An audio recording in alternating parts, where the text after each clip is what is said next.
മംഗലാപുരത്തെ ഗോകർണനാഥ ക്ഷേത്രത്തിലെ പ്രതിഷ്ഠയ്ക്കു ശേഷം ഗുരുദേവൻ ഒരു ദിവസം ക്ഷേത്രാങ്കണത്തിൽ ഇരിക്കുകയായിരുന്നു. ചൈതന്യസ്വാമി, ഗുരുപ്രസാദ് സ്വാമി എന്നിവരും കൊരഗപ്പ തുടങ്ങിയുള്ള നാട്ടുപ്രമാണിമാരും അപ്പോൾ അടുത്തുണ്ടായിരുന്നു.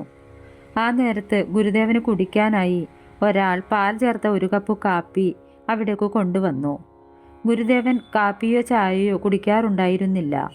എങ്കിലും കാപ്പി കൊണ്ടുവന്നിരുന്നതിനാൽ അതിൽ നിന്ന് ഒരു കവിൾ കുടിച്ചിട്ട് ബാക്കി അവിടെ തന്നെ വച്ചു. ആ സമയത്ത് ക്ഷേത്രത്തിൽ എത്തിച്ചേർന്നിരുന്ന ഒരു ഭക്തൻ ഒരു ബാലികയുമായി ഗുരുവിനടുത്ത് എത്തുകയുണ്ടായി. ആ കുട്ടി തൃപ്പാദങ്ങളിൽ സാഷ്ടാംഗം വീണു നമസ്കരിച്ചു. ഓമനത്തം തുളുമ്പി നിന്ന ആ ബാലികയെ ഗുരുദേവൻ അടുത്ത് വിളിച്ച് ഒന്ന് തലോടി. എന്നിട്ട് ഗുരുദേവൻ ചോദിച്ചു, നിന്റെ പേര് എന്താണ്? അവൾ ഒന്നും മിണ്ടിയില്ല. ഗുരുദേവൻ ഒരിക്കൽ കൂടി ചോദിച്ചു, എന്താണ് നിന്റെ പേര്? അപ്പോൾ ആ ബാലികയെയും കൂട്ടി വന്നിരുന്നയാൾ സങ്കടത്തോടെ പറഞ്ഞു, അവൾ ജന്മനാൽ മൂകയാണ് സ്വാമി. അയാളുടെയും ബാലികയുടെയും സങ്കടം കണ്ടപ്പോൾ അവിടെ നിന്നിരുന്നവർക്കെല്ലാം വലിയ പ്രയാസമുണ്ടായി.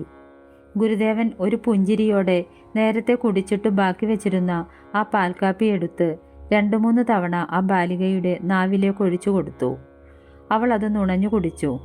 എന്നിട്ട് പല പ്രാവശ്യം നാവ് നുണയുകയും രുചിച്ചു നോക്കുന്നത് പോലെ നാവ് ഇളക്കുകയുമൊക്കെ ചെയ്തു. ഗുരുദേവനോട് പറ്റിച്ചേർന്ന് നിന്ന അവളോട് ഗുരുദേവൻ വീണ്ടും ചോദിച്ചു, എന്താണ് നിന്റെ പേര്? കുട്ടി പെട്ടെന്ന് അവളുടെ പേരിൻ്റെ ആദ്യ അക്ഷരം ഉച്ചരിച്ചു. പിന്നെ പേര് മുഴുവനായും പറഞ്ഞു. അത് കണ്ടുനിന്ന എല്ലാവരെയും അത്ഭുതപ്പെടുത്തി. അതോടെ അവരെല്ലാം ഗുരുദേവൻ കുടിച്ചതിൻ്റെ ബാക്കിയിരുന്ന പാൽക്കാപ്പിക്കായി കൈനീട്ടി അപേക്ഷിച്ചു. അതിലുള്ളത് എല്ലാവർക്കും ഓരോ തുള്ളിയായി കൊടുക്കണം. ഗുരുദേവൻ ഗുരുപ്രസാദ് സ്വാമിയോട് കൽപ്പിച്ചു.